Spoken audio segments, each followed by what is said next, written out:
মাত্র সাহেব আজ নিশ্চয় দেখামু কি রঙ্গলীলা চলতেছে। কিস্তি তুলতে না আজকে পাইলি তারপরে বুঝাইতেছি। ওই দেন রাই তো কিস্তি নিতে আয়। কিন্তু এতটুকু জানি আপনি অনেক ভালো একটা মানুষ। এত রাতে মুরব্বী টাকা দরকার নাই, পোলাবান ডাক আর বান সারা রাত ফিরে আনে আর বিচার হইব।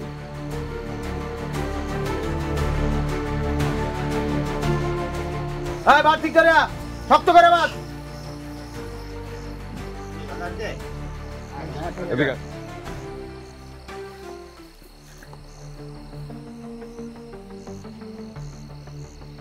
প্রিয় গ্রামবাসী, কিস্তি মাস্টার যে বেদাতি কাম করছে এর জন্য শাস্তি হওয়া দরকার। কি কর তাহলে আমি যে রায় দিমু, যে শাস্তি দিমু, এটা তো আপনারা সবাই একমত?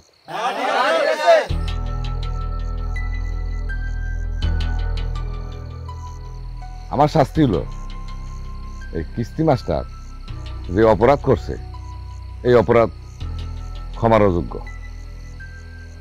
আমাদের এলাকার মেয়ে মানুষের ইজ্জত নিয়ে সিনেমিনি খেলছে, এটা কোনোভাবে মেনে নেওয়া যায় না। এই জন্য তার শাস্তি হইল তারে গলায় জুতার মালা দিয়া সকালবেলা গ্রামে ঘুরাইতে হইব, এলাকায় ঘুরাইতে হইব। ঠিক ঠিক। তার আগে আজকে রাত্রে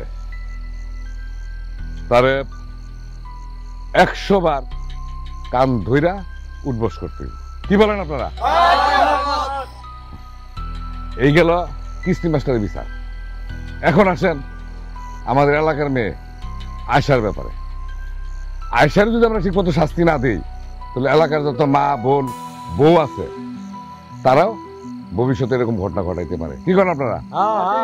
তাহলে তার শাস্তি হওয়া দরকার। তাহলে ওর মাথার চুল আমরা কাইটা দিব। কি করেন আপনারা? ঠিক আছে।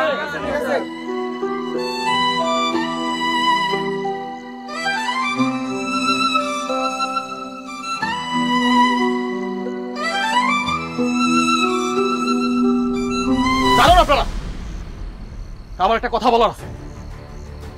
আমি যতদিন আয়শাদের বাড়িতে আসছি ওইটা আমি আমার নিজের ইচ্ছা আসছি, আমার দরকার আমি আসছি। আয়শা একটা বারের জন্য আমরা ডাকে, আয়শার কোনো দোষ নাই, বরঞ্চ আয়শা আমার আসতে না করছে, আমরা বারণ করছে বারবার। আয়শার কোনো দোষ নাই।